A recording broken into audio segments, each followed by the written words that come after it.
on this plaque is Jorge Barrera. Hey.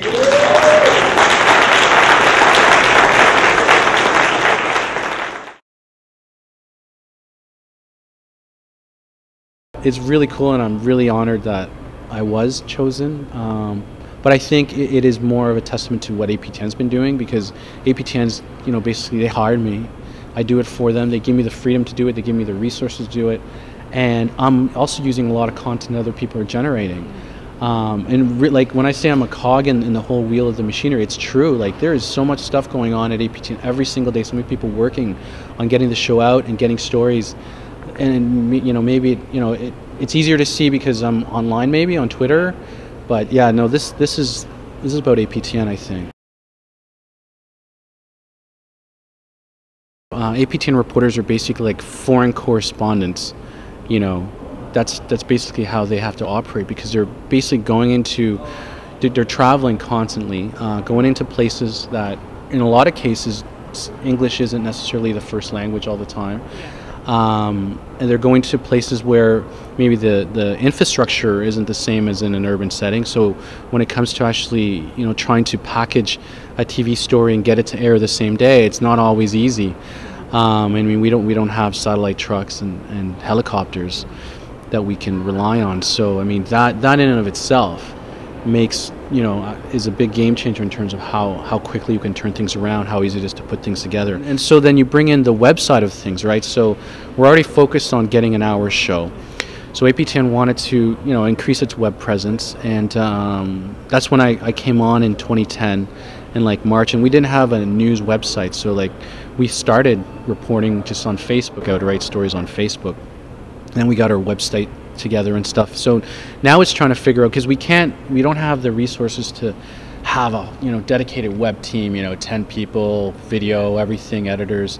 So we have to rely on our TV people to help fuel our web presence. And the thing with Idle No More is that it forced APTN to really to really find a way to make it work quickly. And one of the things I think that helped us out was I think it's crowdsourcing. And when it came to covering these big events, these big rallies that would happen across the country all in one day, people would be sending us photographs, sending us videos, little updates, and that allowed us to cover.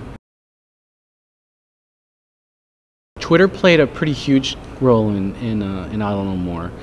There was times where our reporting would be almost exclusively through Twitter. Yeah, trying to find out what was going on and getting facts and just reporting them. Just that Idle No More sort of hashtag, in a way, allowed people to express something that maybe they hadn't figured out how to express yet. Because we're talking about, if you want to really get into it, 4 centuries of baggage, right? Basically, we all love to think about the sexy scoops and getting the hot story and taking out the president or the prime minister or whatever, right? But journalism's basic function, I believe, is to basically be the first rough draft of history, to record events just because they happen, to reflect the good, the bad, and the indifferent. I think, when we ever try to research historical stuff, finding stuff in newspapers is so helpful. Wow, it happened because it's in the newspaper, right? And I just feel that there's a whole part of this country that's just happening. Life is happening, and nobody's recording it. There is some work being done, but there's so much stuff falls through the gaps. I just came back from Attawapiskat. So my ideas of Attawapiskat were nothing like Attawapiskat that I saw. Well, it's just there's just so much fight in people. And yes, it's a rough. Yeah, no doubt about it. It's a rough life. But I was sitting with this one guy in his office. He's like sort of a youth health coordinator, and he was describing the land. He was, we're talking about the mine. This diamond mine is built on places where people were born, the trap lines and stuff. And anyways, he just said, "This is our garden. This is our garden," and they've taken away our garden. And it's just.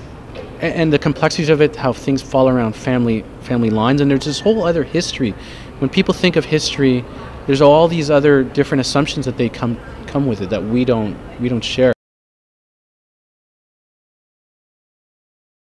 Out of Wapiskat, no. Everything has been, crisis, people in despair, they're hopeless, let's just shut the place down. It didn't feel like the place was ready to be shut down. I mean, there's extreme poverty, but it's just way more complex and way more involved than anything, than the simplistic sort of images that I even had taken it. You just strip all the other stuff and you just go for the story, and you just look for the, for those things, those moments,